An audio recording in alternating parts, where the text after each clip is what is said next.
Hello and welcome to the Horti-Culturalists. I'm Stephen Ryan. And I'm Matthew Lucas. And we post a video every week on a Friday, so do hit subscribe if you want to follow our continuing horticultural adventures. And don't forget, if you've got a question for me, pop it in the comments section below. And on our Monday shorts, I'll get round to answering it for you in 60 seconds. So do that. He will indeed. And Stephen, what can we do in 60 seconds today? It's a little brisk. Yeah. It's deep midwinter, but I do sense some colour behind us. Exactly. We have got some colour behind us, and it's of a lovely witch hazel or Hamamelis. Yes. And I think they're one of the great groups of winter flowering shrubs. Unfortunately, not commonly available here in Australia, but are very well thought of in Europe and North America. So I thought we'd talk about them today. Well, that's great. And I'm also very happy that you've got some potted specimens. We can go into the polytunnel, which is warmer. I'm just going to say, though, I only ever saw these flowers for the first time about 6 or 7 years ago. I'd never seen witch hazel. And they were in a bunch, you know, it was in winter and people give you things. I thought, what's that? These straggly wee things. And then I realized they were flowers. I'd never seen anything like it. No, it's a sort of an odd plant in lots and lots of ways. And it's a very small genus. I mean, there's only 5 of them, 3 of them in North America and 2 of them in Asia. Well, let's go into the polytunnel and learn more about it. We'll come back to this specimen and just talk about what this one's doing in your garden later on. All right. All right, here we are in the warm. Yes. And firstly, the colour. Look at that. My goodness. Yes, they vary in colour, mainly through yellows to sort of burgundy and coppery colours. Yeah. Unfortunately, that's about the colour range you get with witch hazel. And there's an interesting little aside to this flower colouring of witch hazels. Yeah. Whatever colour you buy, be it a yellow one or a burgundy one or whatever, the autumn colour normally always follows the flower colour. Oh, so yellow, burgundy. So, so there are 1 or 2 exceptions in 1 or 2 of the newer hybrids, but generally speaking, yellow flowered witch hazels will have yellow autumn leaves and burgundy ones will have burgundy autumn leaves. So there you go.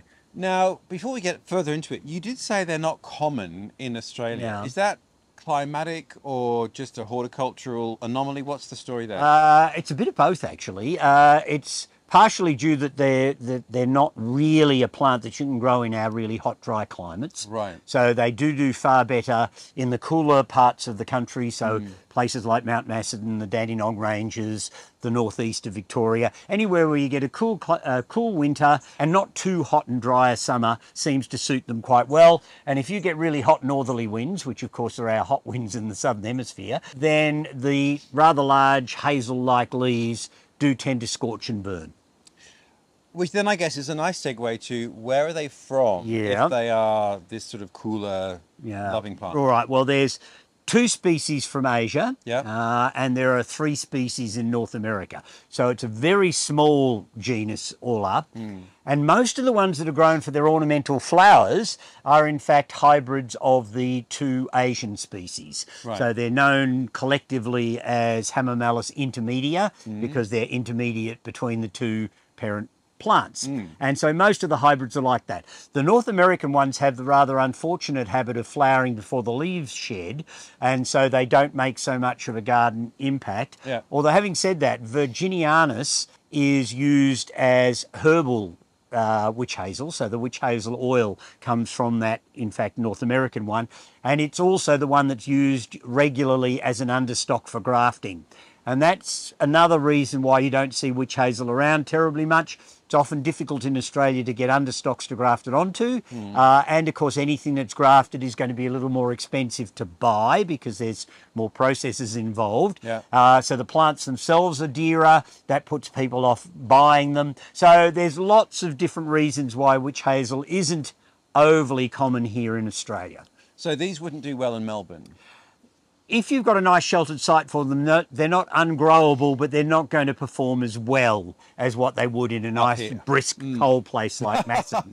Yes. Brisk is the word. Now, what's this burgundy brown one? Well, that's an intermedia hybrid called Diane. There was a lot of breeding of these done, particularly in Holland. There's also some English breeding, and the Americans have jumped on board as well. But Diane is one of the Dutch hybrids, and there's a whole range of those that have cropped up in cultivation. There's one called Yelena, which is a softer orange. There's a whole range of different yellows that are either more compact or richer yellow or paler yellow. Yeah. So although it's only a tiny genus, there's actually any number of cultivars out there, not many of which unfortunately have made it here into Australia. So they're often scented. Yep. So it's one of those beautiful sort of winter colour scented things. But I just want to ask, we've talked many times about flowers and bracts and Yeah. and flowers. So is this, what are these? Are these petals or They're are these petals. bracts? No, they're petals, and they naturally have these rather weird crimped petals, giving the flower a quite spidery look. Right. Yeah, so the calyx lobes, if you look really closely, are the little rounded bits down in at the bottom. Yeah. So they're a proper flower. They're not a massive non-floral looking bracts or whatever. So the common name witch hazel Yeah, reminds me obviously of hazels and Yeah. hazelnuts. yeah. Related? No. But No. foliage is somewhat similar, so hence hazel. So the leaves are very similar, which a lot of people think comes from something to do with sorcery and witches. But in fact, witch means in Old English pliable. And the stems of these plants are quite pliable. And in fact, in North America, they were used as an alternative to hazel stems for dousing for water. Oh. So, yeah, so people would use the witch hazel stems in North America. In England, they tended to use true hazel. I've doused for water. Have you? I have had a crack at it. I don't know whether I would be a great douser or not. I wasn't. So here's the funny thing. My other half, doctor, scientist, very cynical about all such things. A born water douser. Off he went, found them all. It was incredible. Yeah, well, there you go. You And I can't thought, tell. oh, I'm going to find these. Yeah, What is it? I can do this, No, yes. no, nothing was going on. Anyway, so- well, there you go. There's an aside. So does this one produce any nuts? No, they have a small capsule-like fruit on them. And in fact, Hamamelis, the name itself comes from the fact that the seed pods are generally in evidence on the plant when it's in flower. So the Hamamelis name actually means flowers and fruit together. Oh. So slightly weirdly, but there you go. But it is not a common thing amongst plants to have the seeds and flowers at the same time, because it normally is months apart. Yeah. So I'm just looking. All of these are grafted, are they Yes, not? yes. Yeah. There is some evidence that some nurseries are actually having some success striking witch hazels from cuttings, which would be the best way to grow them in lots of ways if you can. But certainly here in Australia, they're still all basically being grafted onto the Virginia witch hazel. And in fact, we have an example here. Well, I just wanted to. Well, first of all, though, so we've named the varieties. Yeah, that's Diana. Diane. This one here is one called Sunburst, which is a slightly more compact growing one, so that hence one? more flowers. And this one is a fairly old cultivar called Pallida, which has quite pale flowers on it, and is in fact the one that I've got the big one out of in the garden. Which we'll go back and have a look at. But this is a great case in point to see. So this is very vigorous, by the way. We'll get to the size of the mature plants outside. But already this one is shooting from the rootstock. Yeah, it does. And the unfortunate thing about witch hazels on an understock is that the foliage is not dissimilar between the understock and the above. Yeah. And so it's often quite common to see these plants where the understocks have almost taken over. So you get these quite big shoots going up through them. And unfortunately, my plant in the garden has done that because I haven't been paying attention. So we'll go and have a look at that shortly. But you can see this one is starting to shoot below the understock. Now the trick is to make sure when you're trying to remove these suckers, if they happen, they don't always happen, is that you've got to actually pull them down and out of the stem. So I normally hold them quite tightly, and I'll get a little spade or something like that and chip it away at there, so that hopefully I will pull the stem out of the root system and not just cut it off. Because if I cut it off, I'll leave a stub and that will reshoot again. Yeah. So you've got a better chance of controlling the understock if you can actually pull it out of place. Now, how old would this plant be? This particular one of Pallida would probably be a plant of about 4 to 5 years vintage. So already it's suckering. So Yeah, oh look, they can do it straight away almost. so it's a constant It is probably a constant maintenance thing. If you have one that's settled into the garden and it hasn't shown any signs of suckering, it may or may not ever do it. But once they start doing it, they nearly always keep going. Yes, that's right. So the understock sort of keeps coming back all the time. So now, the other thing that I can see on this one still, there's some leaves clinging. Yeah. Autumn foliage? Well, the autumn foliage can be stunning on most of them. But of course, because you said yellow. Yeah. Right. But some of them do hold their dead video, leaves. Matthew. Yes, that's right. Yes, exactly. Pay attention. Some of them will, in fact, hold dead leaves, and that tends to be a little bit dependent on the cultivar, but it's also probably more dependent on the aspect you've got it growing in the garden, your soil type, how much cold you're getting, all that stuff. Well, let's go and talk about all that underneath your fabulous example out there. All right, good idea.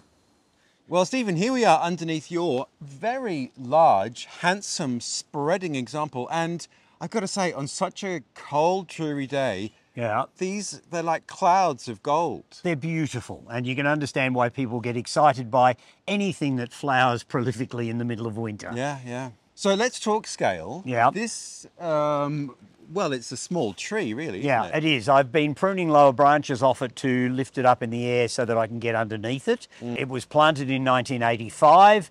It would have to be 4 metres tall by about 20 metres across. It is huge. So this is Pallida, and Pallida always has this sort of layered, flattened branching arrangement, and it can, given enough time, grow into an immense plant. Right. Now, are they understory shrubs or are they full sun going for it kind of All thing? right, well, it depends on where you are. Certainly in colder parts of Europe, I would say it's the sort of thing you'd plant out in a fairly open spot. Yeah. In Melbourne, I would give them a bit of shade. Here, they'll go either way, so they'll grow and flower quite well in semi-shade, but they'd be perfectly happy right out in full sun as well. Right. So it's really about where you are as to, in fact, how good the plant would be. Yeah. So are they all similar scale in terms of how big they're going to get? Most of them will grow to quite tall shrubs, but there's a completely different sort of growth pattern with different varieties. So not only do you need to know what flower colour you're getting, but you need to know whether you've got a broad spready one like Pallida or whether you've got a much more upright vase-shaped compact one, a bit like Sunburst. There's another one called Arnold Promise, which was bred in the Arnold Arboretum in North America, and it has a much more upright compact habit.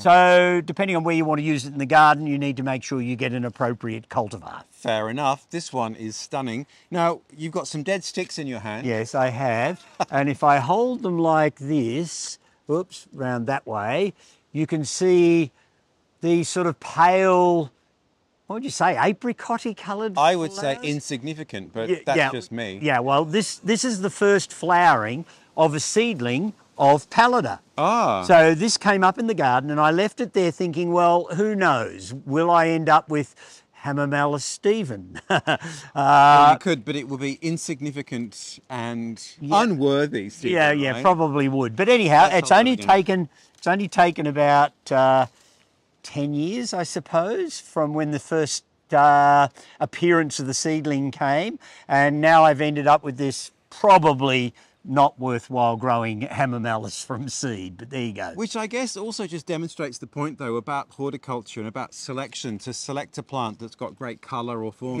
it can take years, particularly with a slow growing or a slow to flower plant, to find a form or 10 years. Yeah, 10 and it was just one seedling. So if I'd raised a whole batch, maybe from that batch I would have ended up with different colours and different forms. Right, yeah. And I could have ended up with the one that I really wanted. Hamamelis Stephen Wright. Yeah, but this one was just a seedling that came up of its own accord, and I just thought, oh, why not? Let's see what it does. And it's only taken me 10 years to find out that it's probably not worth having.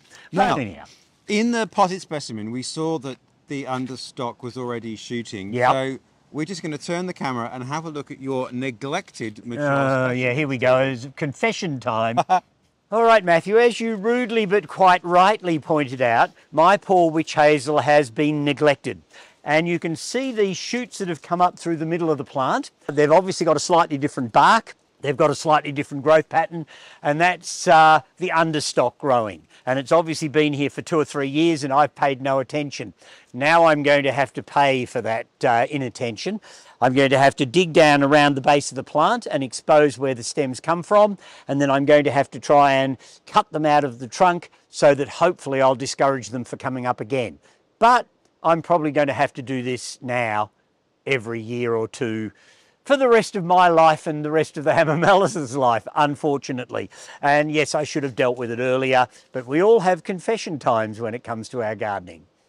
Well, Stephen, so glorious to see this cloud of golden yellow in deep midwinter.